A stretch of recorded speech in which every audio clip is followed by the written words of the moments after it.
Hello, Coffee Fam! It's Coffee Basic Learning. Ngayon naman pag-uusapan natin ang wash process ng kape na isa sa pinaka-classic at pinaka-consistent na paraan ng coffee processing. Last time na pag-usapan natin ang natural process. Ngayon naman, alamin natin ang wash process. Before that, sharing muna tayo ng mga salita ng Diyos. Let me share with you a Bible verse from Matthew chapter 7, verse 21. Not everyone who says to me, Lord, Lord, will enter the kingdom of heaven, but only the one who does the will of my Father. Ang nagsasalita o ang nagsabi nito ay si Jesucristo. Ang ibig sabihin ng verse, hindi sapat na banggitin lang natin na Lord o sabihin na kilala ko ang Diyos. Hindi rin sapat ang pagiging religious lang gaya ng pag-attend mo ng church kahit araw-arawin mo pa yan or mag-pray ka pa ng napakahaba-haba at etc. Hindi yon sasapat. Ang tunay na mahalaga ay may pagsunod sa kalooban ng Diyos, tunay na relasyon sa Kanya at buhay na may pagbabago or walk the talk kumbaga. Alam niyo ba na ang verse na ito ay nagbibigay din sa atin ng babala? May mga tao kasing mukhang malapit sa Diyos dahil sa salita lang. Pero sa gawa at puso,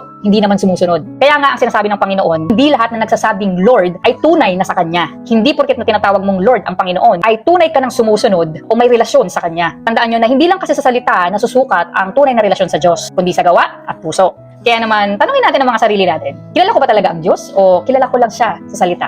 Lagi mong tandaan na dapat isabuhay mo ang paniniwala mo, hindi lang puro salita. Dapat nakikita yan sa ugali, desisyon, at pakikitungo sa iba. Kaya naman, I encourage you to build a real relationship sa Panginoon. Parang relasyon sa tao, hindi lang sapat na alam mo lang yung pangalan niya. Kailangan meron ding communication, may time, at connection. Kaya lagi nating tandaan na hindi sapat ang salita lang. Dapat may gawa at tunay na relasyon sa Panginoon. Amen.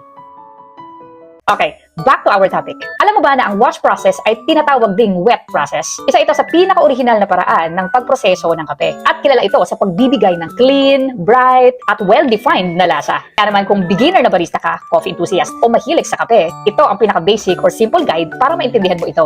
Isa-isahin natin ang ilan sa mga steps sa wash process at kung paano ito pinoproseso. Una, pagkatapos anihin ng coffee cherries, tinatanggal agad ang balat gamit ang depulping machine. Pagkatapos nun, yung natitirang beans na may sticky layer na tinatawag ding mucilage or mucilage ay ibinababad sa tubig. At habang nabababad ito ay nagkakaroon ng fermentation para matanggal ang natitirang dumi at sugars. Pagkatapos nito, hinuhugasang mabuti ang mga beans. At saka ito pinapatuyo hanggang maging ready na ito for roasting. So dahil hinuhugasan ang beans bago ito patuyuin, mas nalilinis ang lasa nito. Kaya ang wash coffee ay may kadalasang may clean, bright, at balanced na flavor. So ang wash process ay isa sa pinaka-original na proseso ng kape. Nagamit ito noon pa man, lalo na sa mga lugar na maraming tubig. Kaya naman, trusted at consistent ang resulta. Kaya naman next time na uminom ka ng kape na may malinaw at crisp na lasa, malamang washed process yan. So yun lang naman, sana nabigyan ko kayo ng basic idea about washed process. At sa mga coffee fam natin na may gusto pang idagdag regarding with this topic, please comment down below para sa mga coffee fam natin na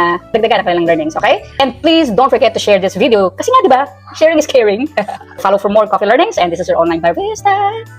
God bless us all.